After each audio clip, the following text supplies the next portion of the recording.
சீமான் அவர்கள் வந்து எங்களுடைய கழக தலைவராக இருந்து 5 முறை முதலமைச்சராக இருந்த முத்தமிழறிஞர் கலைஞரை பற்றி இழிவாகவும் அவதூறாகவும் பேசியதை திராவிட முன்னேற்ற கழகம் வன்மையாக கண்டிக்கிறது.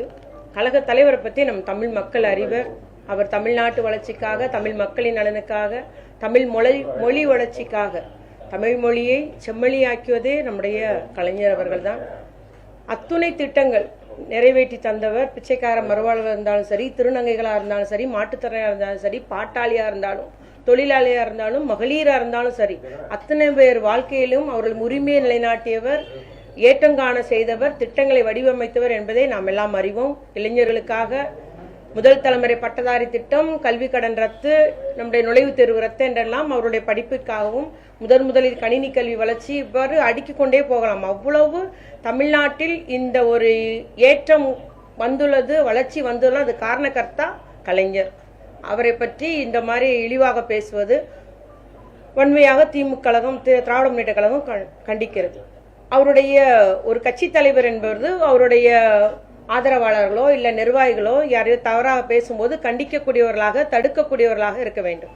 ஆனால் ஒருத்தர் அதை நம்முடைய கழக தலைவர் கலைஞர், முத்தமிழறிஞர் கலைஞரை பற்றி பேசும்போது இவர் எதிரே உட்கார்ந்து சிரித்து கொண்டிருக்கிறார்.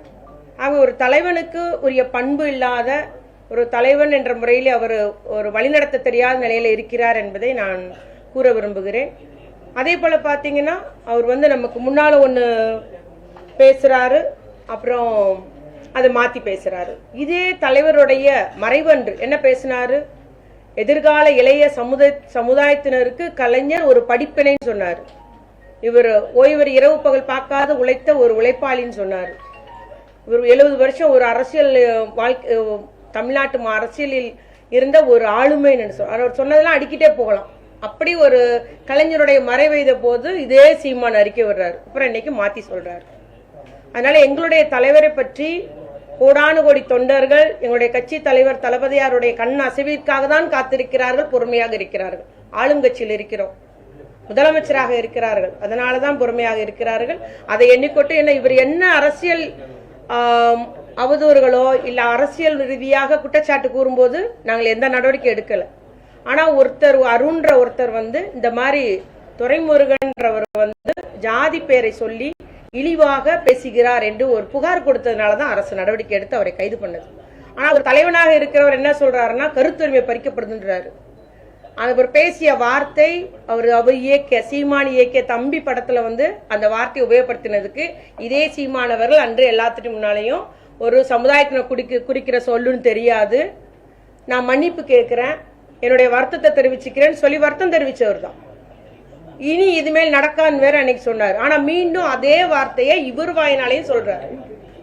இது நம்முடைய பட்டியல்ல 15வது ஜாதியாக அந்த சொல் இருப்பது கூட இவருக்கு தெரியாதல்ல, தெரியும்.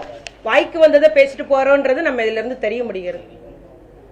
அதே வார்த்தை இன்னைக்கு சொல்லி இருக்கிறாரு. அவர் சொன்ன தொண்டர் சொன்னதை இவர் மீண்டும் சொல்லிட்டு கைது பண்ணுங்க அப்படின்ற மாதிரி சொல்றாரு. இது தலைவனுக்கு ஒரு அழகல்ல, தலைவனுக்குரிய பண்பும் அல்ல. சட்ட ஒழுங்கு பிரச்சனை உண்டாக்கணும், ஜாதி ரீதியா மத ரீதியா பிரச்சனை உண்டாக்கக்கூடியவராக தான் அவருடைய பேச்சுக்கள் இருக்கிறது என்பதை நான் கூற விரும்புகிறேன்.